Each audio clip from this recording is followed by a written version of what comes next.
Hey, welcome to Area 51 Raceway. This video is to thank the 10 people that pre-ordered the Challenger. Really appreciate you doing that, and I encourage you to please build these cars soon as possible. Please do not leave them on the shelf. We need it for the data, so if there's any problem with the chassis or anything that goes wrong, we know right off the bat and we could fix that.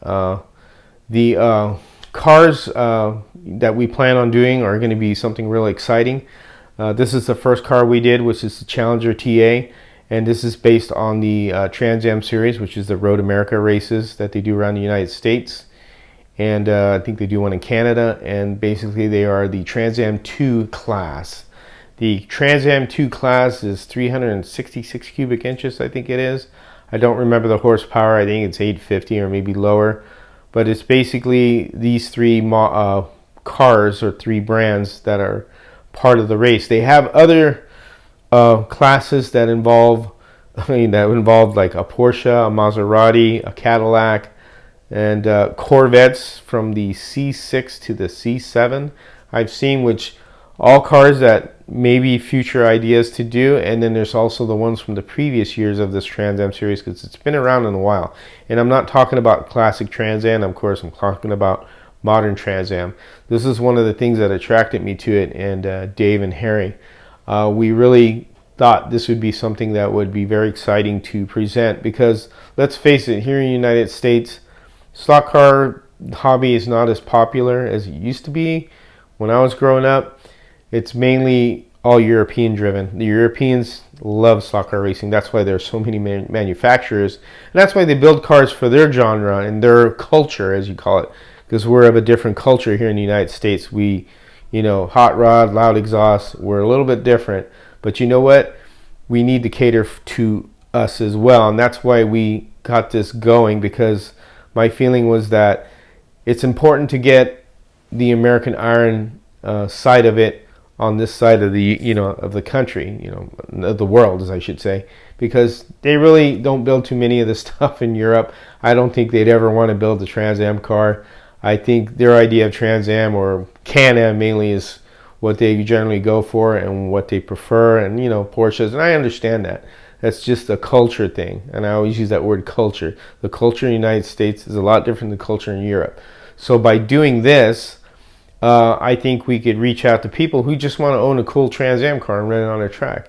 Of course, we're not here really to make a lot of money off this. This is just to get everybody participating, and then offer a kit that's available without having to scratch build. Scratch build has always been something that I love, and I always will, because there's always the Showdown series. I already built my cars upstairs. I still got one more to do for the Jalopy.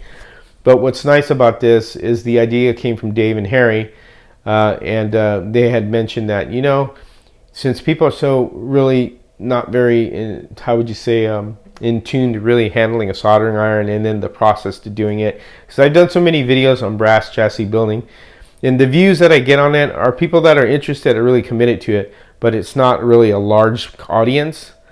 So Dave had the idea of thinking, what if we made a kit car that's just a simple chassis that you get supporting parts on, and put it together and have yourself a car within the hour. If you want put the chassis together after it's painted, obviously, because the painting process is a little bit longer, but something you put together within an hour and run it on the track and tune it and have fun. And these are the the first car we're offering in this kit. Now there's other kits we want to offer. There are the bodies, the dirt track bodies, which are the 55 Chevy, the 57 Ford, the Falcon that's running around. I've done test cars. What do we have? The Barracuda, the Petty car, and there's a couple others that we've done. Now we've designed chassis for those as well, so those are other kits that will be available, but we're starting off with this one because I believe the Trans Am one is a really important one, and there will be future cars, so you could have club racing too with these cars. We don't want to just make one and not have the other two. So the other two obviously are the Mustang and the Camaro. So those are coming as well. But again, this is a video to thank the 10 people that ordered the kit. And we're going to go to the bench. I'm going to show you what comes with the kit and talk about it. So let's head over there right. All right, everybody, here is what comes with the kit when you, obviously the guys that have purchased it and in future models that we're going to be doing when we get this all, you know, settled out. So you get the body, which is the Challenger TA, and it's very highly detailed, like the car that you see in, you know, photographs on the Trans Am Road America website. And really sharp looking car. Of course, you know, a few things you'll have to clean up a little, but it's not much. And then this is the interior, and this is with the roll bar and the driver's seat and everything, steering wheel, little dash. And this is a fitted interior, so this interior will fit. As you see the little lines there on the side of it, that's exactly what you do. And you're just gonna push that in, and that's the interior in there. And then you'll UV glue this when you get a detail, and you can UV glue it here and here, and it will be super strong and it will hold in there really good.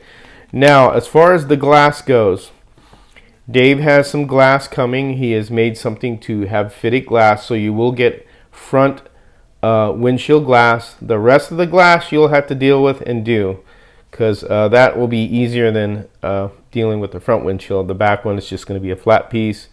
And if you look at the car, it only has glass right here on the corners, on the quarter window, and those are darkened or tinted black. Then what comes with the kit also is the wing. And the reason why we made the wing separate was because during shipping, it's most likely it's to eliminate it getting broken. Now you see right here there are two small holes, and that's two small holes right here on the wing, and you can use 32 thousandths piano wire or skinnier and make small holes and actually pin it in there if you want, and glue it. Or which I'm trying to develop, which I haven't done yet, is you could try a magnet, and we could do a magnet style as well to where it's detachable and falls off. I'm still trying to figure that out, so bear with me on that. Also comes the side exhaust, and it only has one side of the exhaust on the right hand side of the car. As you can see, there's two holes there. This is a fitted piece that goes there, and you just UV glue it after you detail it. You see the little mark right there? It would go this way toward the back, and you're basically gonna set this in here and put it just like that, and there's your exhaust. There you go. And it's a pretty detailed, and looks really cool. And again, once that's UV glued, you'll be all set. And then of course the chassis. So this is PLA Plus in black, and this is our design, or excuse me, or Dave's design, but we could say our design. And of course it's flat. It has the holes right here to put grub screws on the bottom and the top, and then the guide right there, and then this is for the body post right here. So basically these will mount just like that, and you'll have your body on there, and it's 3 points. And then of course the pod is a Sidewinder, and it's a floating pod, and we'll have a list of parts that support this. So basically what I've been using is slotted pod screws to put this on, but you could select any screw you want to make this little chunk there, to make this, you know, to make it, you know, float or to fit on the pod. And you shouldn't have a problem there. Just don't use a screw too big. And then of course the design of it, the two mounting holes for it, and then back here is a where the end bell goes, and then these right here are for the bushings. Now this style bushing we went with is because originally we had this style like the Carrera where you snap in, but my concern was that by snapping this in you could put too much force and these would break off. So we actually went back and we redesigned these ones for the other kits that we're going to talk about in a later date, and went with this round design that Dave did for this Sidewinder pod. And then what's really nice is that you use the 3/16 bushings that we use for scratch building, and they basically just pop right in there. If I can get it in there, there we go, just like that. And then you could glue them around on the inside of this, and then, you know, on the brass part here, and then slip it in there, or just glue on the outside, as long as you get the glue where the axle goes. And that's pretty much where what you're gonna do. Or you could leave them loose, and you know, if you put some axle stops there, it would hold them in. But you know, again, I would recommend gluing them because they're not going to go anywhere. And there you are. There is your pod, and that's basically what comes with the kit. not the bushings, of course. All the supporting parts will be separate. As far as gearing goes, you could use the ergo gear or you could use a nylon gear. I am going to use the 12 pinion and the 34 pinion gear. So that would be the ergo gear from Slot-It, just like that. So I'll use this gear, and then I'll try a nylon later on, you know, as I'm experimenting with this. We should use a nylon one. We're basically going to with the same kind of gear ratio as the RevoSlot. The RevoSlot uses a 1233, so we're going to go up a little bit, you know, 1 tooth higher, because that's what we have available to us, which will work fine. And basically the wheels we'll be using will be the CB Design 1050s, and this is 15x8s for the front, and then for the back will be 17x10s, the CBD 1300s, and this is the wheel selections we're using. The tires for the rear will be 22 125, and then I don't have a package of them, but for the front tires will be 21 125, but I have used this tire as well and it fits fine. It's up to you how you want the look of the car. They both will work. Again, it's a choice if you want to use 21 125 or 22 125 for the front. It should work fine. The motor we selected for this to try out is the 22.5 ball bearing Jolly Rancher motor. And again, you can use the 18,001 if you feel you want to get it a little bit toned down, or you know, whatever motor you have selected, or you know, whatever motor you have lying around, you could use as well. And then again, here are the bushings, which are the Slot-It, or the slotting, excuse me, plus SP05 1900.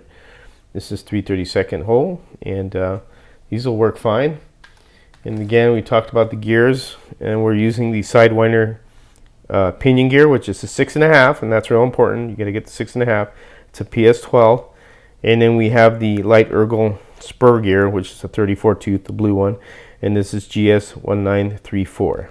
So all this stuff will be available at Slot Car Corner to purchase. And again, the supporting parts really help to get this going, and I'm gonna have a really fun time getting this put together and getting things done. As far as the body for mounting, when you have this in the body, I would use M2 screws. Don't tap these.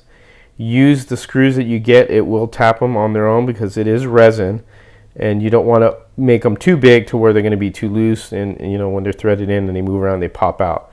That's real important.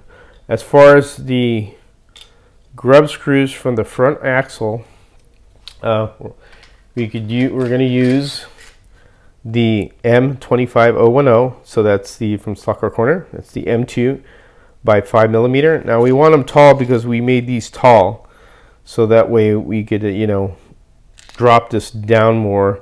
They'll make the chat, you know, drop the guide flag down more, or the guide post. We made these a little taller. We didn't want them too short because then it means lift the car too much. So this way you're not using shims to avoid shim stacking. And then the guide of choice, and it's the only guide that really will work on this, is the RevoSlot slot invasion guide for RevoSlot cars, or if you have a RevoSlot guide, this will work. And the reason why is because of the thickness of this, and this allows this to spin because it's further away from the front bulkhead. If you get the other ones, they're going to be too far forward, and this is not going to be able to rotate. And that's why we selected this. You may have to do a teeny bit of filing, not much. If you run into a little stiffness, it won't take much to take material off, but it's a little snug fit, but it works. And I think I've covered everything. As far as wire, you could use wire of selection, you know, Slot Car Corner, or some wire you have lying around. Braids, you could use the real thin Slot-It stuff, or you could use the existing Slot Car Corner stuff they have as braid. That works also. And that's basically it. I'm really looking forward to this, you know. And let me, well, you know what? I missed talking about the axle. So the axle is, of course, of your choice. 3/32, so I forgot to mention that. And again, like I said, I'm really looking forward to, you know, seeing your guys' builds, the people that have pre-ordered this. And again, I really, or all of us really appreciate you testing for us, as again, this is really critically important that we find out how everything goes, because we want to be able to get these cars out to everyone once we know everything is good. And as far as for future cars, we do want to plan the other two cars that we talked about, which will be the Mustang and the Camaro, which will be the next ones to come out, to design the body and, you know, have everything for it as well, because we want to have 3 cars, so this way we have, you know, sisters to race against each other and promote club racing, because that's the whole point of it. If you release one car, there's really not a nemesis to combat this one. So that's why one of the things that we liked about the Trans Am series is that, you know, you could get the other brands out there. And then of course there's the other cars that came out previously to this. We're thinking about doing those as well. You just have to be patient to get these bodies designed. It's not cheap, and then the licensing and everything. So it takes a lot of time to do all this. So just keep in mind that, you know, it's a really cool thing. And again, you know, this one's painted already, and this is what exactly what it will look like when you are all said and done. And it's going to be a lot of fun building this. So, but anyways, I hope you enjoyed that short video there and just explaining everything. And again, thank you for the 10 pre-order people who got these. Please build them, and look forward to putting these out in more quantities so that people could get access to these cars and have fun with them. And again, as always, I say, you guys take care and have fun racing.